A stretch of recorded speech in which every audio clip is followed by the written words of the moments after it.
Welcome to another episode of Shots from the Winchester podcast, where we explore leadership topics from a variety of perspectives. This podcast is brought to you by Greencastle Consulting, your nation's premier strategy execution firm.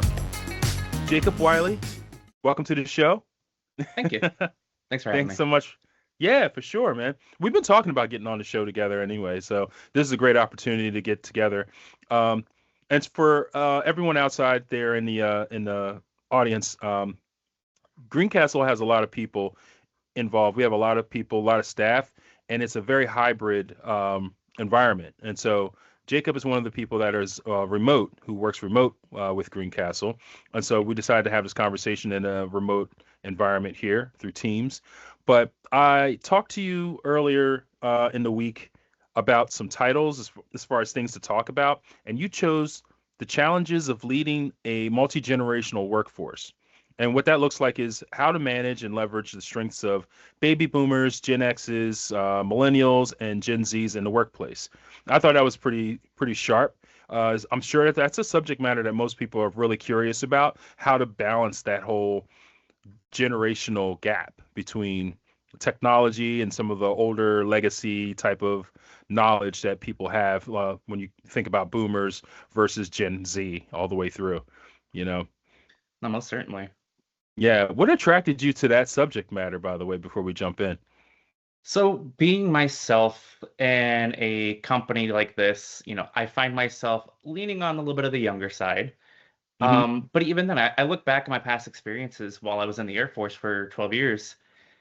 It comes and goes as a young leader in an area. I find myself leading people that are older than me quite often, whether Hmm. that be, in the office or, deployed or downrange. And moving into the civilian sector, coming upon engagements and utility and industry sections, I've noticed a lot that I never thought about how different and how wide the range of age gaps were when it comes to analysts, to directors and VPs.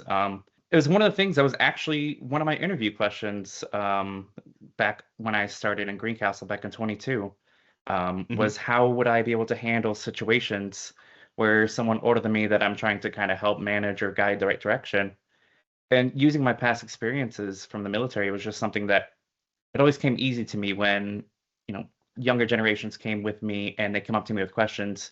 And I kind of felt, a little humbled that I'm getting a little bit old and now I have all this wisdom and knowledge. I'm kind of feeling like a little bit of a boomer, but at the same time still Yeah. maintaining my millennial presence.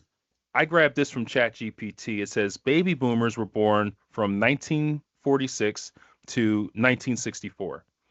And then it says Generation X, 1965 to 1980. Millennials, 1981 to 1996. And then Gen Z, 97 to 2012. So get in where you fit in as far as like where you're at, as far as the audience, whoever you are, you know where you fit in now. So let's just jump in. Um, One of the questions that came up was, what are some common stereotypes about each generation, and how can leaders break these misconceptions? That's a really interesting question because one of the things, obviously being millennial, I'll bring that up again. I find Mhm. myself scrolling through social media and I always find these funny reels of, somebody talking about, oh, how boomers are this way and millennials are this way. Right. Um, but it never occurred to me when someone comes up across and say like, hey, what's a floppy disk?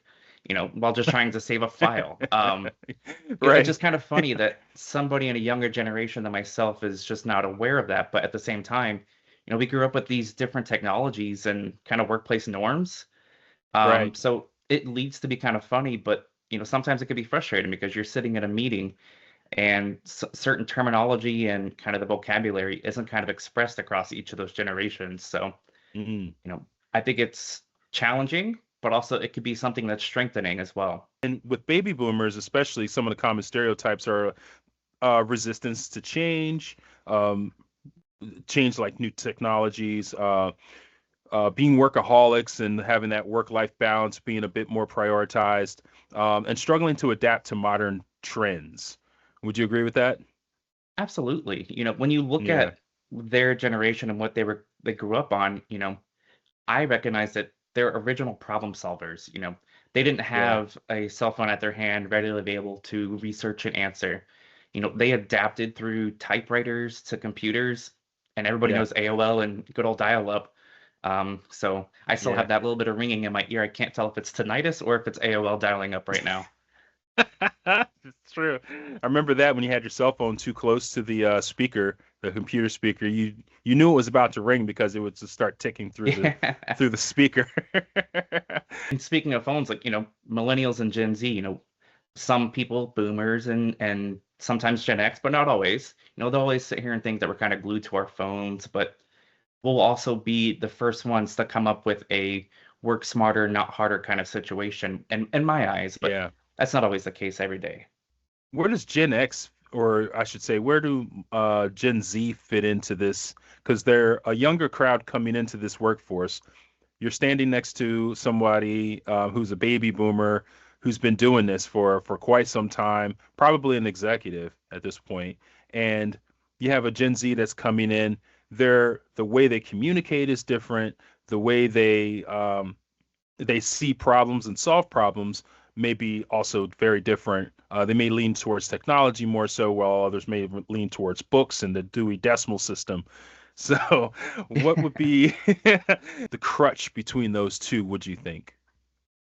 So I think the crutch between those two is, you know, I think about all the things that I've evolved from and my timeline and that I've used today in my engagements that I'm working with my clients. And then I think about Gen Z and, some people might think that they're a little too reliant on technology. There's all this talk about AI and all these Hmm. other platforms, and it kind of secludes you and you don't have this face-to-face interaction that some people just quite miss. And you kind of lack those social cues. But Yeah. when it comes to being able to put Gen Z in one box, I think they're one of the most innovative age groups, and I think their lifestyle is that they're kind of mission driven to the workforce rather than where we're kind of more adaptable and we've had to kind of overcome things over time, and they're on their Hmm. way up and coming right now. And for boomers, I think some of the misconceptions that we could probably break here is like you could say, yeah, they may be resistant to technology and stuff like that, but you want to highlight their adaptability, like you just mentioned, being able Absolutely. to adapt and being able to change with the changing times. And I think that lends itself to the boomer generation, to the Gen Xers, being able to adapt to technology, especially somebody like me that's a Gen Xer. Mhm. Technology was developing as I was growing up. So seeing like, video games emerge into what they are today, Mhm. watching cell phones, watching regular phones turn into cell phones, the devices that are in your pocket that are more powerful than the space shuttles, computers when they launched to the moon, if you believe the moon landed. But, That's a talk for you another know, day. that's a whole nother subject. But also another thing is recognizing their experience, I think is a good look too. Recognizing their experience because they've been through it. They've been, Mhm. we're leveraging their deep industrial or industry knowledge around it, and encouraging mentorship, I think would be a good look to help bring some insights to the younger generation or younger employees. And then likely, merge the two, like have them help you with technology from a Gen Z or a millennial point of view, Mhm. because those are two things that we can merge on and become better at. And I think overall that makes a better workforce. No, absolutely, I agree. Yeah. And the way that you kind of put it is, those age groups and ranges leveraging their expertise, whether it Hmm. be, technology or leadership or, their adaptability. Like you said, boomers and Gen X, they've had a lot of time to build the foundations that we can stand and run on. So without those Yeah. groups, we wouldn't have been able to research and find the things that we're using today to make these corporations, exceed what their, kind of outputs are. There's all these talks of, bringing woolly mammoths back, advanced Yeah. science, things like that. So it's always Yeah. interesting to see what age groups kind of help research other areas and to kind of boosting to where we are today. If that makes sense. Kind of Yeah. rambling on a little bit, but No, no, no. It makes sense. There's some things that are um like we talk about in Green Council, especially like, legacy to cloud type stuff where it's mhm, similar to that in this like kind of generational situation where, you have a legacy of things, and some of the the terms you might hear is if it ain't broke, don't fix it. Yeah. But but sometimes that doesn't jive well with like your millennials and your Gen Zs Mhm. because they're like, well, maybe it's not broke, but it could be better. Yeah, So let's make it better, you know? yeah, And then you're like, absolutely. well, why make it better when it works? Well, and then that becomes the back and forth, and we get kind of stale or stuck in the middle of trying to Mhm. figure out like why do I need to change when this works? Well, this is better, especially when we have a conversation about AI, which I definitely want to get into that with you at some point. Yes. Just an exclusive conversation around AI because I am so deep into that. And understanding that technology and understanding how that works, I think um, the earlier generations, um, they're starting to see how fast it works for you and Mhm. how it actually functions and starting to utilize this. I've seen some people in my family who are older who are starting to adapt to it and really starting to really enjoy it too because the answers that are coming out are strong, good answers. It's fast, Mhm. and I think they're utilizing it more often. But when it comes to building these into businesses and building them into a system that works for everyone and like employees, management, all around, there has to be a understanding and an allowance of change. And I think that's where Mhm. we, as change managers, like we have here at Greencastle, can help in making that switch in that transition for a lot of companies. Yeah, absolutely. And again, we can Mhm. do a whole series on getting into Gen AI and breaking that apart. And I would love Yeah. to. Oh Um, yeah.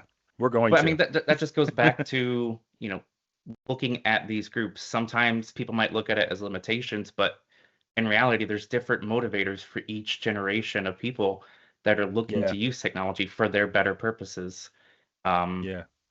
and with that comes bias, but also at the same time, it's the same end goal in mind, of making things Hmm. better. I agree. Yeah, yeah, for sure. The other question we have is how can leaders foster an environment where multiple generations collaborate effectively and learn from others, from each other? And we kind of started talking about that a bit as far as like bridging the gap between those two generations in some way where the older employees can share an industry knowledge while the younger workers can offer insight into new technologies and trends. And you have to also have a willingness to accept that on both ends of that spectrum. Yeah, absolutely. Looking at it, I've seen this in both lenses of working effectively and not, Hmm. in some of my past experiences. And the first thing that I will say is communication is probably the Hmm. most important key here of effectively leading multiple generations. When it comes Yeah. to meeting styles or conversations, you'll see typically, boomers and some Gen Xers, they'll lean towards emails and phone calls. And somewhere, Hmm. I take it back another step. You always have people that are kind of leaning along the lines of that age of, like you said, right at the end of the year of boomer to Gen X, or right at the end of Yeah. Gen X and kind of lean towards millennial. So that's what I'm kind of referencing there towards. But when it comes to the newer, younger generation, if I get a phone call, oh boy, what did I do? What did I mess up? I'm in trouble. I'm fired. There's no doubt Right. about it. Um, Yeah. but I Yeah. had to take a step back and realize, that's their preferred way of method of communicating. And for me, Hmm. if I can send you a quick IM instead of spending 30 minutes in a meeting, a developer friend of mine actually did something really funny and actually really educational was, we were having constant meetings and meetings, and they decided to build a spreadsheet and put a matrix of everybody's pay range of each of the roles. And they said, take a look at this spreadsheet and look at the amount of meetings that we're having. You see Hmm. how much money we're spending every 30 minutes that we're spending here not getting some of the work done. So that Right. started to show some of the bottlenecks that we were having because there wasn't enough resources to put towards the product. But at the Mm. same time, it opened up our eyes to, okay, perfect. There's other ways that we can communicate these project meetings into evaluating what it is that these developers and product owners need at the end of the day. Yeah, that definitely makes sense. Communication is always important in every relationship, and like to promote open and inclusive communication is like, I think, the pinnacle of making any industry or any business function efficiently. Hmm. And especially when you have multiple generations of people who operate in completely different ways in a lot of ways, you have to have that inclusive communication, and also fostering active listening is a good look too, as far as encouraging team members to respect different perspectives and different work styles as well, because that creates, again, a better workplace that gives you the values that you need. And I think somebody from the top down, looking down at everything, can see a well-oiled machine versus cracks in the armor, you know? Absolutely. Hmm. And how else would I be able to get a text message from my CEO of how to buy Yeah. what gift cards for him without knowing that our preferred communication is not text message? Yes, exactly right. Yeah. And especially people don't communicate always through that. Like, I know some people are like very traditional. Give me a call, just pick the phone up and call me, you know. And even me as a Gen Xer, I don't like talking on the phone. I don't like picking up the phone at all. You know, I am more likely to text you or Mhm, send you an email when more likely, or set up a video meeting. But that's me adapting to the technology and the evolution of everything as we move forward. And so I see myself more or less on that cusp of being able to, you know, manage those things and understand where people are coming from. And I think that's the other part, understanding where people are coming from, understanding how they function, and then adapting to those techniques that help foster good communication. yeah, it's greatly put there, actually. Better than I could say Yeah. it. um, there's also some topics here about highlighting strengths and unique perspectives for each generation. And I think that's also important. I think that softens the blow a little when we're talking about acknowledging different values of understanding and learning as well. But that's, you know, most generations are going to have their um, are going to get stuck somewhere with Mhm. something, you know, like going backwards and using index cards would probably just drive a millennial and a Gen Zer insane, you know. Yeah, not to say it'll give me PTSD of taking my state exams back in high school or anything like that, but Yeah. I'm pretty sure I've had well enough paper cuts on some study cards. Yeah. Yeah. So good question here is, what would you consider the replacement of those index cards are? Because there are some people. I used to have a a veterinarian who Hmm. penciled index cards, Hmm. and that was his system, his method, and it was always failing. There was always something missing, or the lead would kind of rub a bit between Hmm. cards, and he always had to kind of redo his cards and rewrite his cards. I'm like, that's such an inefficient system when you have computers. Hmm. But what would you consider is the next step from those index cards? If I had to suggest what the next step from the index cards would be, it's tough because I look at it as, there's multifaceted ways of digesting information and actually Yeah. retaining it. There's a lot of times I'll be watching something, it'll go one ear and out the other. I'll be listening Uh-huh. to something specific on a podcast, and you know, until something triggers some sort of scratch or itch in the brain, um, there's different methods that I learn at different rates. So one of the things that I've found myself learning most from is, you know, typing it out and then actually kind of Yeah. working with my wife. She's actually one of my biggest supporters in helping with Mm. education. And she'll ask me a question like, "Hey, you want to just run through this with me? You want to just talk it over with me?" Going through my Yeah. interview for Greencastle, I was just making sure I was brushed up on all my knowledge. And for me, I think it's just that face-to-face interaction and talking with somebody that may or may not be a subject matter expert in that area. Because Yeah. if they're subject matter expert, great. They can critique me in the areas that I might not fully understand. But if they're not, that's something that they might be able to see an outsider's perspective that I might be not looking at the whole picture from. Yeah. That So makes that's helped me sense. a lot in kind of educating myself in a lot of prep times. Like you said, you consider yourself a millennial. Yes. So, um, from your perspective, what do you consider the most valuable trait that a millennial can bring to the workforce? There's so many qualities and traits that I could recommend that would be the most crucial. But Hmm. if I had to narrow it down to one, I would say it's collaboration. Mm, Um, you look at the clear expectations that leaders that are boomers and Gen Xers kind of in the higher figure authorities right now of those positions, hmm. they set a lot of efficiency and transparency of what their expectations are. But when it comes to millennials, I feel like we put our heads together, we get typing away, and then we just immediately try to put something out to it. Um, Mm. and I think that's just like the biggest thing that millennials kind of provide. And I think there's a value in understanding um, how to be creative. And Hmm. creativity isn't just like you're painting pictures like Bob Ross or anything. Creative creativity also is being able to think through situations and come up with plans Hmm. around them so that your the people around you can function and communicate effectively. But each generation has their values when it comes to that as far as creativity as well. And Hmm. I could say that boomers may not be as creative.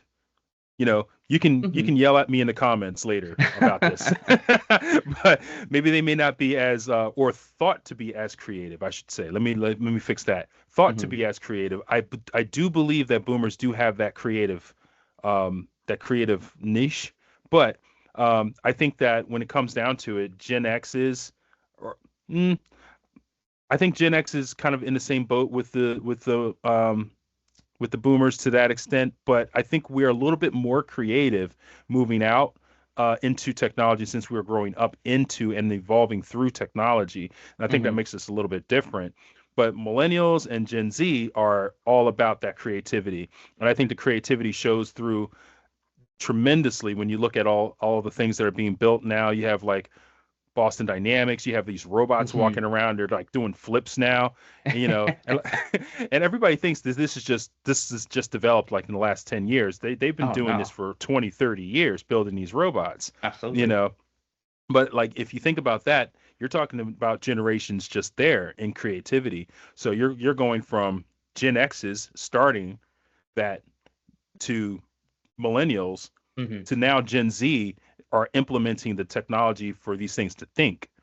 So like I think that shows like a kind of a train of knowledge that goes from all these people and a value that we Hmm. can all adapt in our own businesses and in our own relationships too. Because outside of businesses and leadership, you have family, you have friends, you may connect with or not connect with well because they're a different generation, but I feel like having that value of understanding kind of bridges all of that gap. And so like putting that out there just so that people think about it, you know? Yeah.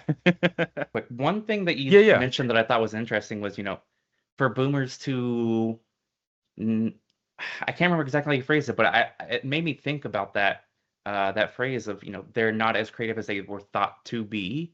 And Hmm. you kind of talked about how Gen Xers and millennials sparked this creativity. And you know, if it wasn't for the boomers in their position that they were Mm. to kind of give us the green light on those creative ideas, I think that somewhere in the back of their mind, they do have that spark of creativity all across the board through those generations. And Yeah. um, one of my capstone projects that I did, oh, I'm going to date myself here from college, way back in, never mind, I'm not going to say it. But when I did that, I was researching how a tech company was building robots that could rebuild themselves once they've landed on Mars or another planet. And so they're Wow. doing studies on how they can automate building things for them and then replicate that over and over and over until they build a society that's sustainable. Mm. Um, and Gen Xers and millennials came up with that, but they've got the green light from the boomers. So that's just Right. something I thought about that creativity spark there. There's a unique blend of experience, adaptability, creativity, and tech savviness that when you properly harness that, it's fuel for innovation, business success. Mhm. whatever you can think of. So I will say again, communication critical and key here. And one of the things that I've kind of learned about in the last few years being at Greencastle is, they really fostered this culture where learning is continuous. And, you know, I haven't found myself wanting to go out and seek education more than I have in these last few years being here. Hmm. So what I've done recently is, I'm learning about some of the old coding methods, some of the new coding methods, Hmm. looking at old project management styles and talking to some of the newer folks of, what they've learned in their MBA sessions. Yeah. Um, and I've kind of come to not to say a thesis, but kind of a collective thought that um, some of my experiences is during those brainstorming sessions with the UX designer, the UI, or the QA lead or the product owner, everybody has these unique ideas and outlooks on how they want their input into something that's going to provide for the company for years to come, well beyond their time that they're there. Hmm. Um, so I think the cross generational gap of the brainstorming sessions is one of the things that I valued a lot, Yeah. as well as looking at learning as a continuous effort. But and you already kind of linked into it, open dialogue about things and allowing yourself to be vulnerable to know, hey, I don't know what Sigma or Skibbity toilet is. I have to be aware of what the current technology is as a bridge, not a barrier of, looking across all the different generations from dial up to AOL to playing Halo Online with friends while you're in high school, and now Yeah. leveraging generational AI platforms to, automate some of the tasks that we complete from day to day. Um, Yeah.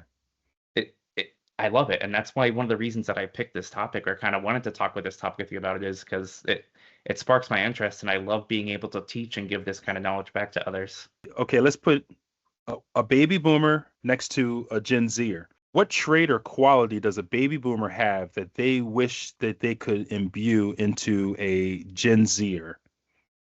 I think one of the things that I've seen or come across that a baby boomer might want to, not per se influence a Gen Zer, but hope that they can retain the knowledge of that they've had would be, you know, whether that be long-term kind of strategic thinking, Hmm.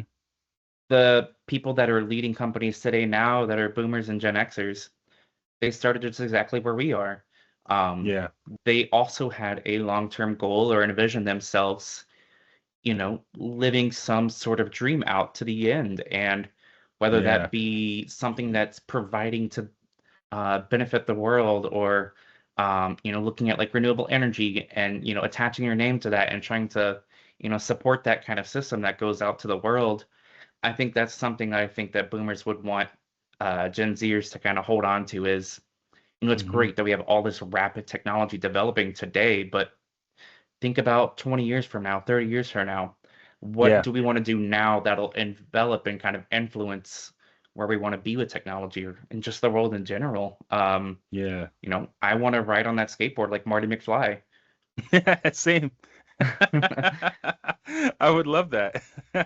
From my perspective as a Gen Xer, when I think about a baby boomer, uh, looking at a Gen Zer and saying, this is what I would love if you could be this way too.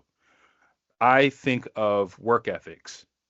I think of people that have worked for me in my general business. I have a media production business Mhm, who their work ethic has just dropped off. They'll ghost you if mhm, you uh if it's too hard or if it's not what they thought it would be, and they just like disappear. Um, and we had a conversation a couple of weeks back on burning bridges and mhm, how that can affect a person's integrity as an individual, as far as working in this workplace, or the value of a worker like that. mhm, Um, I look at that as in like that kind of integrity, not having the same work ethic, or you just because boomers are like go go go get it done. They're like mhm, work hard and you'll get what you want. You'll get all the rewards you need. But mhm, I think that would be, in my head, one of the values they would want to like infuse into a Gen Z or yeah, Gen Z or even a millennial in Hmm. that way. And then from like a Gen Z's point of view, I think that they're looking back at us like at Gen X's and Gen Z or more Gen X's and baby boomers. I'd say more baby boomers, but Hmm. saying like adapt to technology. You know, Yeah. adapt to it. Like stop using that iPhone 6 when we're at 16, you know, stop doing these things that are slowing you down and slowing everyone else down Hmm. and adapt to these technologies. And I think from that larger lens of gap, I feel like that's in my head what I feel like both sides are like, come on, man. Hmm. Let's do this. Let's work together, And somewhere along the line, you meet in the middle and you say, "Okay, here, I got you. Here, this works fine. I'll do this and get here on time." and Hmm. and and I mean, and but we I can gotta work get my together. mocha choca frappuccino at Starbucks before I clock in real quick. Exactly. Need the Oh caffeine to man. drive my adrenaline so that way when the meeting starts in 10 minutes from now, I can start working on my presentation 5 minutes right before the meeting. Exactly right. Yeah, I mean, there's several different aspects that, not just the area of industry and utilities that are looking to adapt AI. I mean, it, I'm not to say it's a terrifying world that we live in, but again, allowing ourselves to be open and vulnerable to understanding what it can provide, what it can do to kind of help foster a positive culture in your company. Yeah. I went to a conference about a year and a half ago, and I was sitting in a room full of, CEOs, CIOs, and all these startup companies, and some of that have been around for decades, well before I was even a glimpse in the eye. I listen to their stories and I look at what motivates them to want to understand how to foster this open environment, allowing a company to be sustainable today. Because no matter where you hear it from, it's always a race to open to market or the first one to market with this new AI platform. It's what you hear, it's what you see on media. Um, Yeah. but at the end of the day, I talked with somebody that was trying to understand how they can move away from paper receipts still, Mm, from an HVAC company to how they can kind of improve their billing and process for their customers. And it just kind yeah. of just struck them like a chord in the back of my head of, they've been operating this way for decades, and they have Hmm. nothing but great reviews, phenomenal Yeah. reviews, if even that, because they built that relationship with their Mm, customers. And them just even taking the step to take the knowledge in of what's coming up next to evolve with the generation that's coming hmm. is the first step, I think. Yeah. So allowing yourself to be flexible and kind of inclusive, not just technology, but just in general with like your employees of, what they can bring to the table.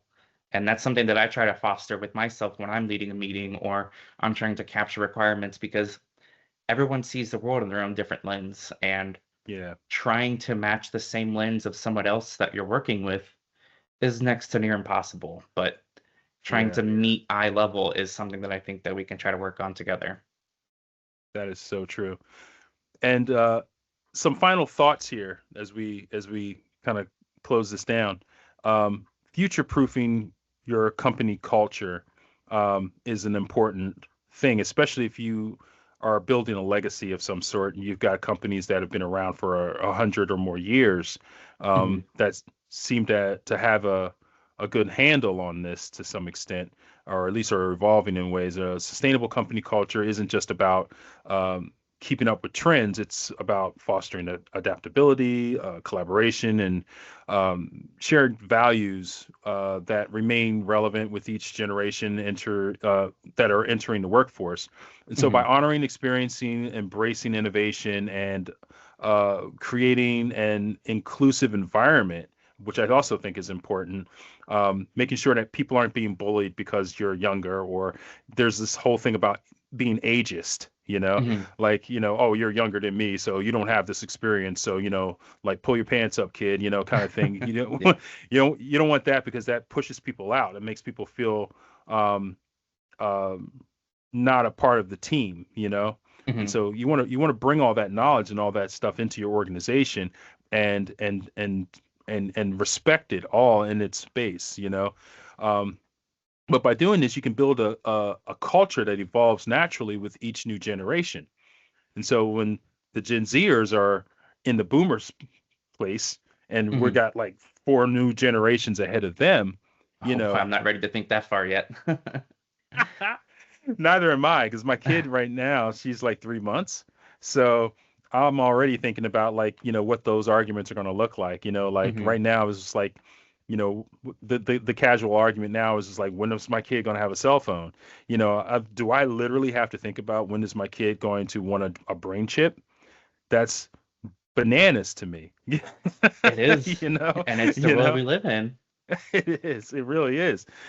So thinking about that and moving into these new generations, you want to have a foundation. And if you're looking to build a business that needs that you want to future proof, you know, you don't want to be stuck in a legacy format that Hmm. isn't sustainable moving forward. You want to respect the values of the younger generations that have innovative ideas, they're creative, whatever values you don't have in common, bridge that gap. And I think Hmm. that's what's going to help your business function and be ready for anything that comes up in the future. I couldn't agree anymore. Bridging that gap is something I think we're always going to come across in the workplace. And, Yeah. I look at this in three different lenses, or not three different lenses, but, you know, three key takeaways here is, the workplace is always going to evolve no matter who you are, where you're at what time of day. Mhm. But to invoke a leadership style that will be forthcoming to go on for ages, Mhm. to me that means staying ahead of the curve of the change. Yeah. That's one of the key things, and from there, embracing new perspectives, take in those Gen Zers, take in those millennials' thoughts and inputs. It doesn't Yeah. say you have to use those per se, but take those perspectives and apply it to honoring your past lessons that you've learned in your baby boomer days or your Gen X days. Yeah. Um, because when you put those things together, you can come up with something great. And, you know, Yes. the only thing that's holding you back from providing something future proof to the end of the time is know yourself, bridge that gap. Change is hard for some people, Hmm. especially, if we're talking generational. Change is definitely hard for like a boomer generation evolving. Personally, myself as a Gen Xer, um, I actually enjoy change. I like seeing things evolving. That lets me know that things aren't going stagnant. And Hmm. stagnant is one of my most negative words that I think of that I can say about anything that, especially anything that I do. If I feel like I'm stagnant in something, something has to evolve, something has to change. We have to move forward somehow. You can't get stuck, because the moment you get stuck, you're you're trapping yourself in not only a mentality, but Hmm. you're not future proofing your business, if it's a business or if it's just a personal thing, because I like to bridge that sometimes. We talk about business here, we talk about leadership here, but we're also leading ourselves into Hmm. our own futures. We're also leading ourselves, our own personalities, as we are as our own people. Yeah. um, Taking those things into value is really important, throughout all the generations. If you're, an older adult and you have a young child, there's value. Your kid can teach you stuff, Hmm. that you're just not on that anymore. Like Yeah. they don't even name the dinosaurs the same way anymore. They're not the same dinosaurs like we grew up with. Like, Wait, Pluto's not a planet? Pluto's not even a planet. That's crazy to me. It's just like, what are you talking about? I'm just like, it's a planet as far as I'm concerned. So, but Jacob, thank you so much for being on the show. Really appreciate you jumping in here and giving us some value here on generational workforce. Um, and I look forward to having more conversations with you. I'll definitely jump in with you on the AI stuff, because I feel like that whole conversation is it's going so many places. You've got quantum computers. You've got Oh yeah. yeah, all kinds of weird stuff going on there that people probably don't even know about. That's gonna just blow your mind. We can make a whole series of our own on that with AI, and I'm looking forward to Oh that. yeah. Oh yeah, for sure. No, we'll definitely jump in. But brother, thanks so much for being on, and thank you again. And guys, make sure you like and subscribe to the show. Put some comments down below too. Let us know what you think about this conversation. Let us know any subject matters about anything that you think around the subject of leadership that you might want us to talk about. And if you like this conversation, drop something down in the comments that says, "Hey, yeah, we liked it," or maybe it's something that you experienced yourself that you want to share with the audience. So we're looking forward to it. But put new episodes out every Tuesday around 11 o'clock. So we'll see you then.